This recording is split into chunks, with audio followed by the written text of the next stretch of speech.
qanchalik intellektual auditoriya. Savolim Nazira Assalomga. Esingizda bo'lsa, o'zi siz bilan avval ko'rishganmiz. Ibn Sino maktabida 2020-yilda Zahireddin Muhammad Bobur tavalludini 537 yilligi munosabati bilan tadbirda ko'rishgandik. Mana yillar o'tib, yana nasib qilgan ekan, men bu formada sizni yana uchratdim. Savolim o'zi shu o'rinda keltirib o'tishim joizki, Muhammad Yusufning turmush o'rtog'ingizda she'rlari o'tar qancha yillar to'zoni, yulduzlar ko'z yoshi samoni, o'tar inson yaxshi yomoni, mehr qolur, muhabbat qolur.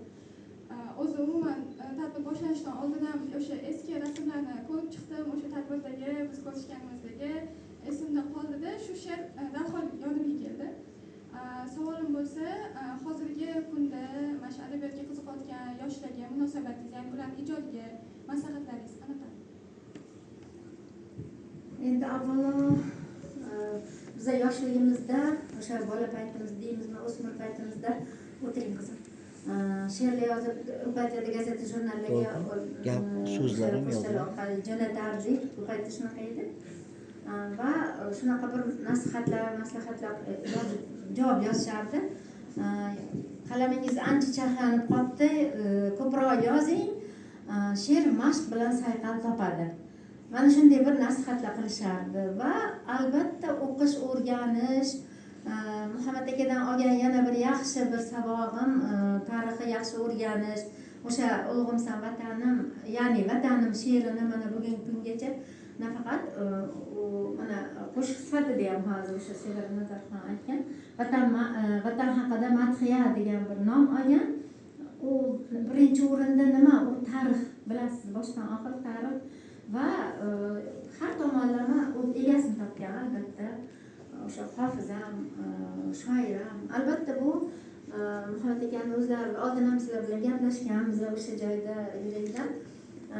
Muhammad aka qo'shiq choy degan so'zni yoqtirmasdilar, yomon ko'rardilar. Nimaga deganda, o'sha paytda bir qo'shiqchilikka munosabat shunaqa bo'lganmi, yo yengil yelpi she'rlar yozilgani uchunmi, lekin o'sha ulug'imsan vatanimni o'zi mana shunday bir chiroyli ijro etildi va bugungacha men nazarimda u qo'shiqni hamma yaxshi ko'radi. Nimaga? Vataniga ozgina mehri bor inson qo'shig'i yuragiga joylagan deb o'ylayman. Mana shunday bir birinchi o'rinda biz o'sha o'zimiz tariximizni yaxshi bilishimiz kerak deb o'ylayman. Qolaversa, shoir bo'laman, ijodkor bo'laman degan inson baribir izlanishi kerak-da. Oxirigacha ham, mana hozirgacha ham mana shu yurishlarni o'zidan ham ko'p narsalar o'rganyapmiz. Yoshlardan ham kerak bo'lganda, mana talantli, iste'dodli yoshlar juda ham ko'p.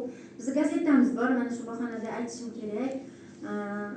O'sha Oltin qalam degan mana shunday bir gazeta ochganimizga ancha yillar bo'ldi. 2005-yilda ochganmiz. Qanchadan qancha yoshlarni o'shanda ham gaplashganimizda mana qancha iste'dodli yoshlar chiqdi sizlardan ham. O'sha litsey, undan keyingi o'sha umuman ta'lim muassasalarida o'sha emas, kimdir adabiyotga aloqador bo'lmagan yoshlar yozmaydi degani emas, juda ko'p iste'dodlarni kashf etganmiz. Va gazetamizda o'sha talaba minbari degan o'quvchilarni ham ijodlarini berib boramiz. Juda ko'p nimalarni yoshlarni kashf etganmiz. Sizlarning ichingizda ham ancha-muncha menimcha ijodkorlar bo'lsa kerak, sizlarning ijodkorlar, iste'dodli yoshlar, adabiyotga qiziqadigan, to'g'rimi? Yo'qmi? Bor?